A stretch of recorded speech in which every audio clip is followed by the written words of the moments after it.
Welcome back to another video for the YouTube channel. This is CDH the Lost. Today we're going to be going over combos for Fblthp the Lost. It's for my primer again, just like the other video that was recently uploaded. But it's to help people who want to learn the deck or understand the deck, understand it a little bit better. So anyway, we have Fblthp the Lost, our commander, only creature in the deck. Pretty awesome. This is the main reason why we only play Fblthp, Proteus Staff.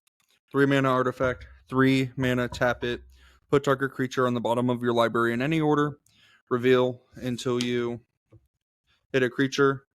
There's no other creatures, it's going to be Fblthp. And then it says put the revealed cards back on the bottom in any order, which means you can stack the deck however way you want. And then when he enters, you're going to draw 2 cards. That's how the combo works. That's how we get to the scenario of assembling any of our combo pieces. Now, what are those combo pieces? Well, we have 3 distinct lines that we're going to go over today.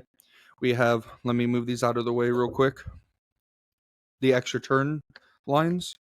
We have 2 5 mana take an extra turn spells in Temporal Manipulation and Capture Jinzhou. Both of these don't target, they just say you take an extra turn after this one, which is really good because they can't be deflecting swatted to somebody else. Karn's Temporal Sundering is a 6 mana one, legendary sorcery, so we have to have Fblthp. But if we're using an extra turn line with Proteus Staff, we're already going to have Fblthp out. So with this, target player takes an extra turn after this one, and then return up to 1 target non-land permanent to its owner's hand, exile it. This can be deflecting swatted or commandeered. I guess these can be commandeered as well, or like misdirectioned. That can happen with this. Just don't let it happen. We played this one because taking an extra turn is good. We want a chain of 5, 5, 6, and then 7 with the Nexus of Fate. But it also removes like a stack piece. Like say someone has a Mystic Remora, we can go activate this, putting this on the bottom, go getting a land and like a capture or temporal manipulation. Play the land, cast this. Go to our next turn, activate again. Find land and Karn's Temporal Sundering. Find Karn's Temporal Sundering. Cast it, take an extra turn, and then bounce the Mystic Remora, Ristic Study, or whatever stacks piece is stopping us. Sometimes it could be like a Drannith Magistrate, maybe an Opposition Agent. That one doesn't really affect us if we already have the Proteus Staff out, but any stacks piece really. And then we have Nexus of Fate, which is how we get to the loop. How does the loop work? Typically, we're going to use the staff to chain these ones, typically a 5 into a 6 into a 7. So let me demonstrate, I guess. If we have 8 mana, we can use 3 of it to activate the staff, put Fblthp on the bottom, reveal until we find Fblthp, and then let's find capture and any other card. It doesn't really matter what the other card is. I'm going to say a land for this purpose. Typically, you can put 3 deep. So, like, say you haven't played a land for turn, you can get a land for turn and then put a land on top of your deck for the next turn to draw a land that you can just play right away to increase your mana. But say we haven't played a land, say we have 3 mana after activation. In this case, we can draw our 2 cards. We can play Ancient Tomb, which will get us to 5 mana, which we can then play Capture Jinzhou, which will give us an extra turn. So now we have 8 mana available. We're able to draw this land and go here. We can then activate the staff, putting Fblthp on the bottom. And since we activated with 8 mana, with 9 mana available, we have 6 left over. So we can go put this into play, find Karn's Temporal Sundering and anything else. Typically a counter spell that's free, like a Fierce Guardianship. And then, is there another land? There is another land. Let's find another land and put it on top of the deck. So we're going to draw 2 cards, the Fierce Guardianship and the Temporal Sundering. Cast Temporal Sundering, bounce a piece, make us take an extra turn. It'll get exiled, doesn't really matter. But then we'll go to our next turn, draw the land, play it. So now we have our 3 mana plus 7 to cast the Nexus of Fate. Hopefully you were able to understand that. But the idea is that we are able to chain up the take an extra turn spells with the Proteus staff to get to a point where we have Nexus of Fate, which then we can infinitely take infinite turns by activating the staff, getting Nexus of Fate, which will, when it hits the graveyard, get shuffled back into the deck, so we can find it again with Proteus staff. You're probably thinking, well, you're going to deck yourself. Well, once you get to a low enough card number, you can just cast Nexus of Fate for 7 mana each turn, and then kill them with either Fblthp damage or any other things. With the take an extra turn spell line, what you can do is you can build up your mana enough to where you can cast Cyclonic Rift Overloaded and Nexus of Fate on the same turn. I know it's a lot of mana, but you have infinite turns anyway. Might as well do it to bounce all your opponent's creatures to then kill them with Fblthp damage.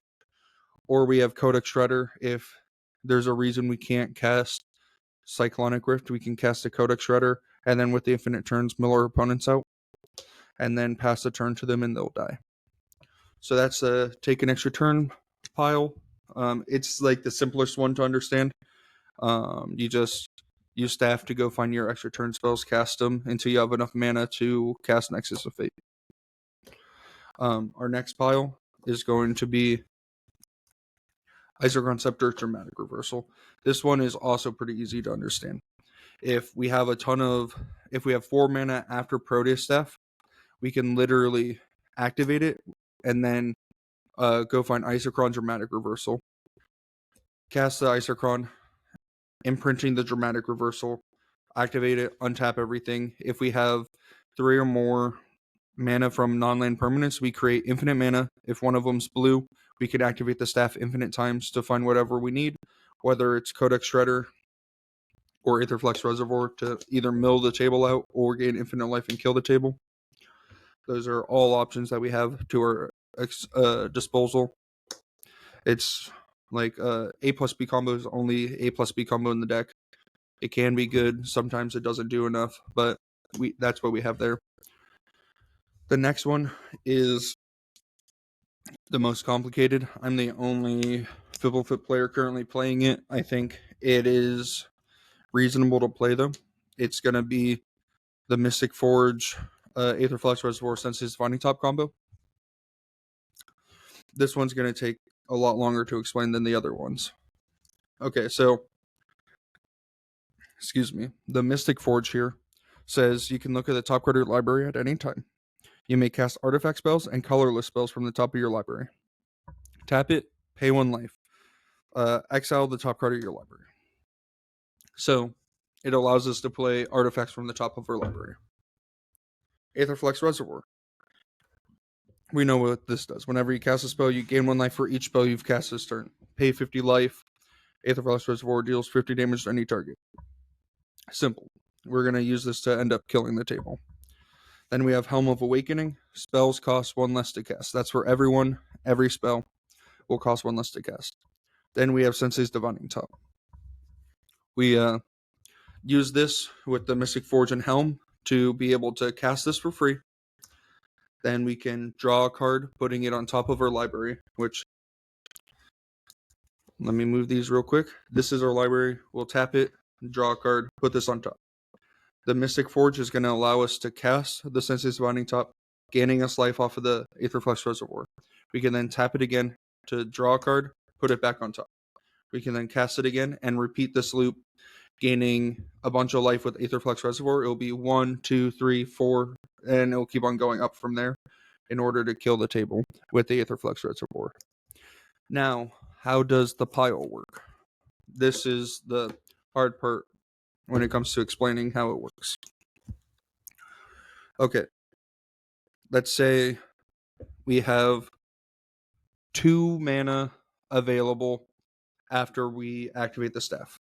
We can activate the staff, and let me get into this giant pile of rocks. If we have 2 mana left, we can go find Vault and Mystic Forge,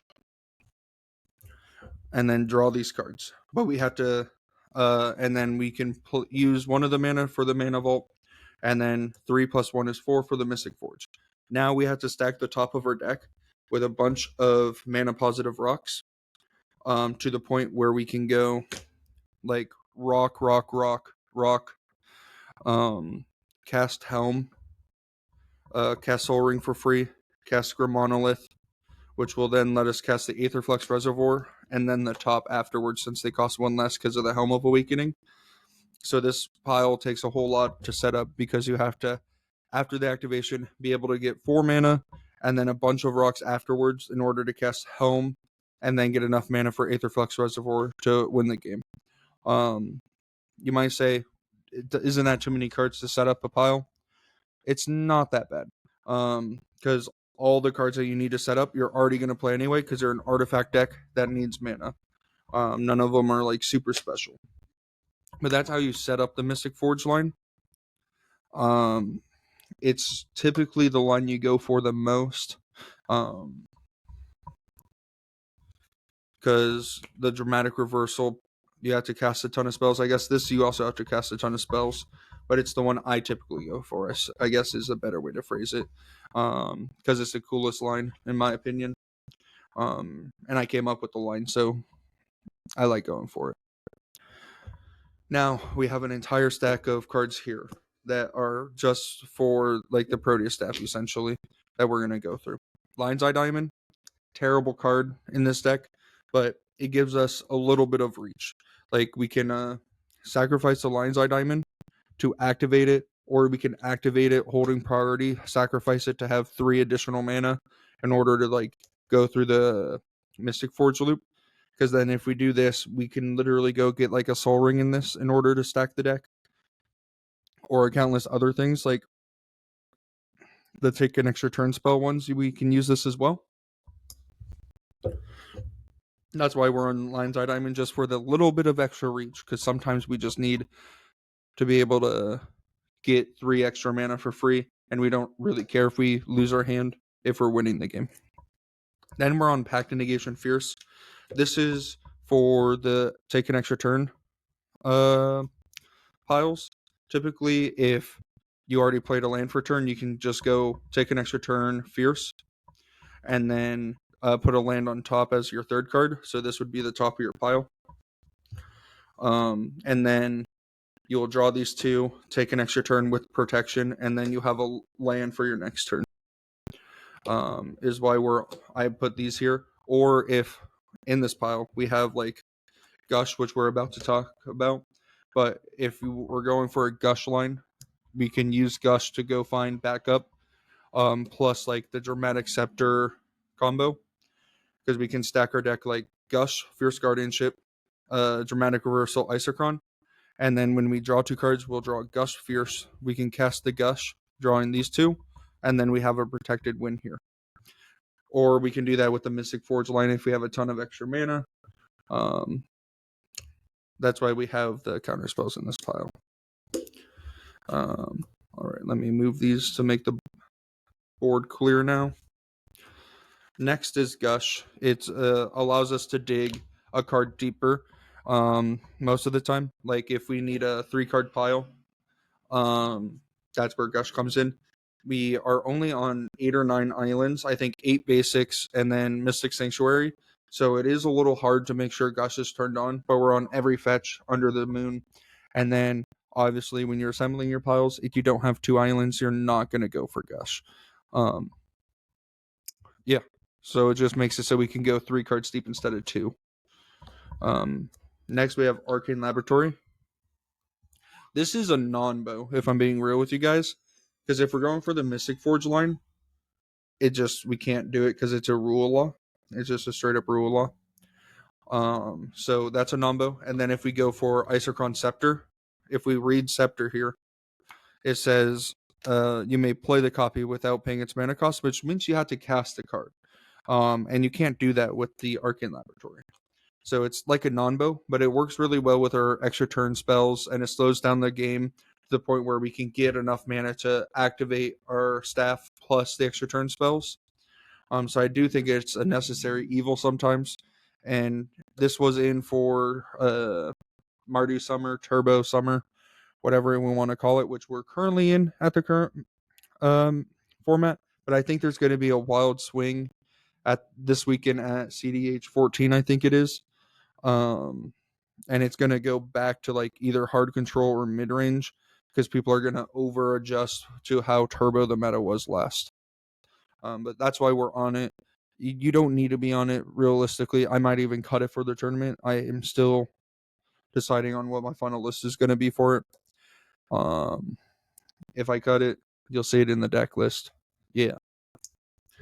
All right. Now we have Mishra's Workshop. This is kind of grouped in with like City of Traders, Ancient Tomb, those lands. Because they're rituals essentially. Mishra's Workshop allows you to, if you only have one additional mana after Produce Theft and you haven't played a land, you can go get Mishra's Workshop, Mystic Forge, and do the combo that way. It allows you to get extra reach. Same with Ancient Tomb or City of Traders. Especially City of Traders, if you just need enough mana to do the Nexus of Fate loops, you can go find City of Traders to get you to your 10 mana to deal infinite Fblthp damage. Mishra's Workshop's really good in the early game, or if I'm in a like Mystic pod where I'm drawing a ton of cards off of Mystic or Ristic, and I have Proteus Staff and I draw the Workshop, I can go Workshop, tap it for Proteus Staff, which is insane. I'm going to be real with you guys. One land, Proteus Staff or Trinisphere, or 2 mana, essentially Mystic Forge, because you're using 2 lands, is really good. That's why we're on it. It's a test card. There's sometimes where it feels terrible because you only have non-artifacts in hand, but it's probably good enough to stay. Next, we have Trinisphere. This is a non-bow with just the Mystic Forge line. It's the only one it turns off, which does suck since this is a line I like going for the most. But Trinisphere's insane. If you get a turn 1 or 2 Trinisphere and your opponents have a little bit slower of a start, Trinisphere will just win you the game. I've had games recently where I go turn 1 Mishra's Workshop Trinisphere and just steamrolled the table on like turn 5 or 6 because they literally can't cast spells the entire game. They'll cast like 2 spells the entire game, and then I'm just out here casting an artifact a turn because of the Workshop, and it carries me to victory. Trinisphere doesn't stop Isochron Scepter. I should go over this real quick. Don't know where the reversal went, but we know reversal. Oh, it's right here. If we can still use this line. We just need a little bit more non-land mana. We can go activate, put a copy on the stack. We need to pay 3 for it instead of it being free. So we need 6 mana in non-land permanence in order to make infinite mana through a Trinisphere, which you'd think that's a lot of mana. But as we saw earlier, we shouldn't have a problem with that. We have so many ways to make mana. We even have like 3 2-drops that do it as well, like Felwar Stone, Thought Vessel, Arc Insignet. And then we have Manifold Key, which can untap the Grim Monolith and Mana Vault, which by themselves will make 5 mana, which is literally 1 away. So if we have just anything else, it'll make it. So the Trinisphere Isochron Scepter loop is just doable. It's very doable. And we play Trinisphere because it's like a Grand Abolisher in our deck. We play Trinisphere and Defense Grid. They do essentially the same thing for us. Trinisphere you can play earlier than Defense Grid, obviously, but both are insane. There are Grand Abolishers in the deck. And then the last card, the best card that we're going to talk about, Chain of Vapor. This is the best ritual in CEDH, and I stand by that.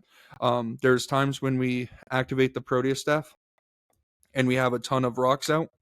We can go find the Chain of Vapor and like this Mystic Forge. We can cast the Chain of Vapor, targeting a bunch of rocks, sacking our lands to bounce them to get enough mana to cast the Mystic Forge and do that loop. And that's essentially what we use it for. It's also a good interaction piece if we need it to be, but it's mainly just a ritual. I'm thinking about trying Retract, I think it is. It's 1 blue instant, return all artifacts you control to your hand. I don't know if that's a card that we need in the deck, but I think I might try it. There's some duds in the deck at the moment because I'm testing them. Like Glasses of Urza, I don't think stays in. Curse Totem, I don't think stays in. So maybe Retract helps us get it a little bit extra reach. But those are the combos that we're mainly going for. Let's go over them quickly again. We have this combo of Mystic Forge, Aetherflux Reservoir, Helm of Awakening, and Senses Top. With these out, we're able to draw a card off the top of our deck, putting this on top, and repeating the process, gaining a ton of life to kill the table. And then next, we have the extra turns. We'll activate the staff, find an extra turn spell, cast it while we increase our mana to keep on going up the chain to cast Nexus of Fate. Typically with this line, you'll overload a Psych Rift to remove the creatures and then kill people with Fblthp the loss damage. That's the ideal scenario. And then last but not least, we have the Isochron Scepter Dramatic Reversal, which is our A plus B combo. It's typically the one that you're going to go for in most tournaments. You have the ability to because it's the cleanest and you don't need to explain to your opponents the crazy lines in your deck. It's there. Notably with Isochron Scepter Dramatic Reversal, I do have top. This says draw your deck because you can go tap this, hold priority, activate the Isochron Scepter, untap everything, tap this again, repeat that process, and then you'll draw your deck essentially, which is a great way to do it. Another win con that you can play is Bribery. I'm not on Bribery currently, but you can play it. So when you draw your deck, you can cast Bribery, find someone historical, which is pretty good. It's a card that I've been contemplating on playing. It's just not in at the current moment. I've played it before. It's felt great. But those are the lines. Thank you for watching. Hopefully you understand the lines. Hopefully I did a good job explaining them. But live life.